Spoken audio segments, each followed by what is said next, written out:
Assalamualaikum warahmatullahi wabarakatuh. Shalom, perkenalkan saya Dioniki Fezer Pianusa dari Fakultas Teknik Angkatan 2024. Di video kali ini saya akan menjelaskan beberapa materi terkait dengan Safety Health Environment, Student Wellbeing, dan Life Goals. Nah, yang pertama saya akan menjelaskan mengenai apa sih Safety Health Environment.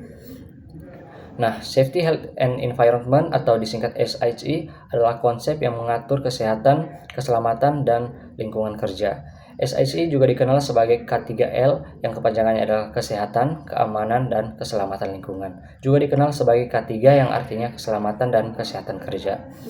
Kemudian ada 3 aspek utama dalam SHE. Yang pertama, safety atau keselamatan yang terfokus pada pencegahan kecelakaan kerja dan cedera yang melibatkan penggunaan alat pelindung diri atau disingkat APD, kemudian prosedur keselamatan dan pelatihan bagi pekerja. Sebagai contoh, keselamatan di area kerja, pencegahan kebakaran, kemudian prosedur evakuasi dan manajemen risiko. Kemudian aspek yang kedua adalah health atau kesehatan yang berhubungan dengan kesejahteraan fisik dan mental dari pekerja, yang mencakup pengendalian penyakit akibat kerja, ergonomi, dan kebijakan kesehatan. Sebagai contoh, pemeriksaan kesehatan rutin, pengendalian stres kerja, serta perlindungan dari paparan bahan yang berbahaya. Kemudian aspek yang terakhir adalah environment atau lingkungan, yang menekankan kepada pengelolaan dampak aktivitas industri terhadap lingkungan, termasuk pengelolaan limbah, efisiensi energi, dan berkelanjutan. Sebagai contoh, pengurangan emisi karbon, daur ulang limbah industri, dan kebijakan ramah lingkungan. Nah, kemudian materi yang selanjutnya yaitu student wellbeing. Apa sih student wellbeing itu? Nah, student wellbeing atau kesejahteraan mahasiswa adalah konsep yang mencakup kesejahteraan fisik, mental, emosional, dan sosial mahasiswa agar mereka dapat berkembang secara optimal dalam lingkungan akademik.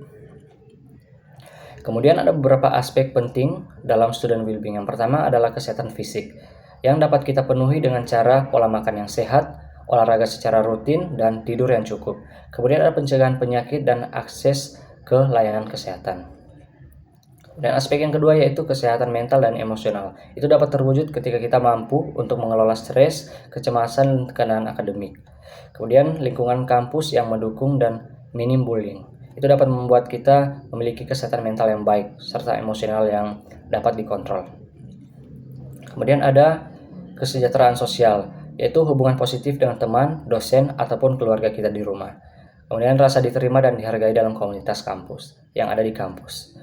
Kemudian perkembangan akademik dan motivasi, yaitu rasa percaya diri dalam belajar dan mencapai tujuan, dan juga dukungan dari kampus untuk mengatasi tantangan yang ada di akademik. Kemudian yang terakhir yaitu lingkungan sekolah yang aman dan inklusif, yaitu dengan kebijakan anti-diskriminasi dan anti-bullying, kemudian program dukungan psikologisial bagi mahasiswa. Pentingnya student wellbeing adalah untuk memastikan siswa tidak hanya unggul dalam akademik, tetapi juga keseimbangan hidup yang sehat dan bahagia tentunya. Kemudian yang terakhir adalah materi life goals. Life goals adalah tujuan jangka panjang yang ingin dicapai dalam hidup, baik dalam aspek pribadi, karir, keuangan, hubungan, kesehatan, atau pengembangan diri.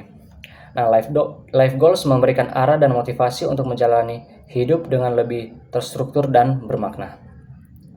Nah, kemudian ada beberapa ciri-ciri dari life goals itu, yaitu dia jangka panjang.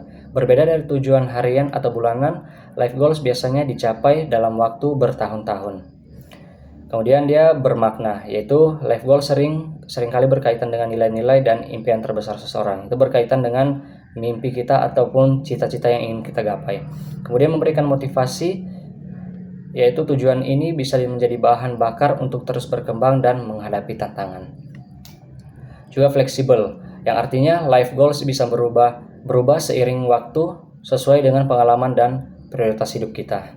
Kemudian contoh life goals adalah membangun karir, impian, atau mencapai posisi tertentu dalam suatu pekerjaan, memiliki bisnis sendiri dan mencapai kebebasan finansial, membeli rumah atau properti impian, mengembangkan keterampilan atau pendidikan ke tingkat yang lebih tinggi, kemudian menciptakan keseimbangan antara pekerjaan dan kehidupan pribadi, dan yang terakhir membantu orang lain melalui kegiatan sosial atau filantropi. Nah, mungkin itu penjelasan saya dari ketiga materi tersebut. Terima kasih. Assalamualaikum warahmatullahi wabarakatuh. Shalom.